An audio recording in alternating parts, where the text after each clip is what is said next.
सर्वांचा या ठिकाणी हार्दिक आभार।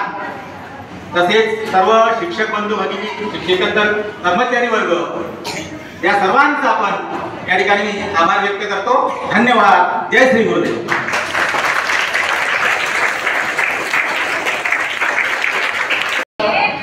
सर्व सन्माननीय शिक्षिका, सगळे बालमित्र मैत्रिणी, मित्रांनो, मी याच शाळेत शिकलो।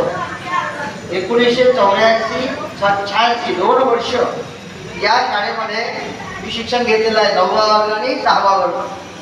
9वा इथं होता आणि 10वा तिथे होता, ठीक आहे।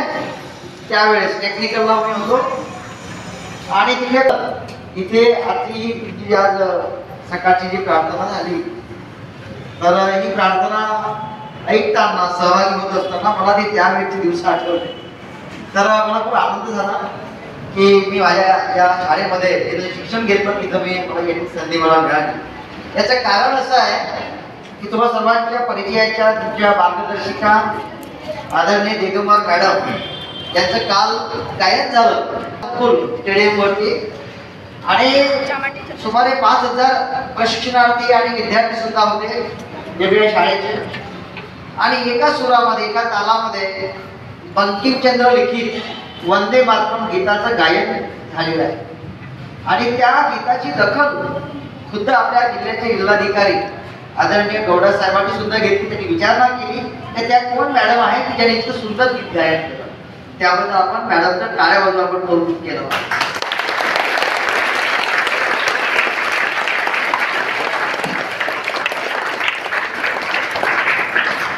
तर कुठली कला मानवाला उंचवणारी असते, मानवाला उन्नत करणारी असते। आणि एक तरी कला आपल्या अंगी असली पाहिजे, एक तरी कला अंगी जोपासली पाहिजे, तरच आपण पुढे जाऊ शकतो। 8 किलोमीटर अंतरावर तर मी आलो होतो, तर 12 वाजता लग्न होतं। लग्न 12 वाजता होतं, पण जेव्हा मी 12 वाजता गेलो त्यावेळेस ती आमची विद्यार्थी म्हणजे नवरीनबाई मंडपातच नव्हती। आम्ही चौकशी केली की नवरीनबाई गेली कुठे? त्याने सांगितलं का नवरीनबाई चंद्रपूर शहरामध्ये गेली आहे मेकअप करायसाठी। आम्हाला बरं वाटलं, नवरीनबाईचा फोटो निघतो, व्हिडिओ निघते, मग तिला मेकअप का नाही करावं? मग असा विचार आला माझ्या डोक्यामध्ये, जर या गावामध्ये ब्युटी पार्लरचं दुकान असतं तर किती चांगलं झालं असतं। ब्युटी पार्लरचं दुकान असतं शिवणीमध्ये, बारड्यामध्ये, जवळपासच्या शिरूरमध्ये, कोसाऱ्यामध्ये, फुटाळ्यामध्ये, किती बरं झालं असतं। ही कला आहे। छोटा छोटा व्यवसाय जर त्या गावामध्ये आपण करू शकलो तर आपला परिवार, आपल्या आई वडिलांना आर्थिक सहकार्य मिळत असते। असे छोटे छोटे उद्योग कसे करायचे याचं ट्रेनिंग आमच्या ITI मध्ये होतं, जिथं आम्ही शिकलो, मुलांना शिकलो। आमच्याकडे लेडीजची सुद्धा स्पेशल ITI आहे, राणी दुर्गावती ITI मुलींची चंद्रपूर। तिथे माहिती आहे कोणते कोणते कोर्सेस आहे? ब्रेड कसे बनवावे, बिस्किट कसे बनवावे, तुम्हाला आवडणारं चॉकलेट कसं बनवावं, केक कसा बनवावा। बरं केक केव्हा आपण त्या टाकतो, आपण केक केव्हा टाकतो? बर्थडेला टाकतो का नाही फेसबुकला, हॅपी बर्थडे टू यू लिहितो ना।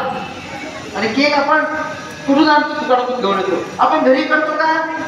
नाही, केक घरी बनवता येते आपल्याला। याचं ट्रेनिंग आमच्या ITI मध्ये सगळ्या समजतं। आणि अशा पद्धतीनं छोटे छोटे उद्योग आपल्या घरी करता आले पाहिजे, आपल्या गावी करता आले पाहिजे, तेव्हा आजच्या काळामध्ये आपल्याला चांगल्या पद्धतीनं जगता येईल। आपली ही शाळा खूप चांगली आहे, चांगले संस्कार देणारी शाळा आहे, जीवन शिक्षण देणारे शिक्षक लोक आहेत आपल्यासोबत। आपले एकम गुरुजी आहेत, तरडे सर आहेत, मॅडम लोक आहेत। तर तुम्ही चांगलं शिक्षण घ्या, मोठे नागरिक बना आणि आपला देश पुढे जाईल कसं या दृष्टीने प्रयत्न करा। सर्वांना शुभेच्छा। मॅडमच्या या ठिकाणी कौतुक करतो। येथेच थांबतो। धन्यवाद। नमस्कार।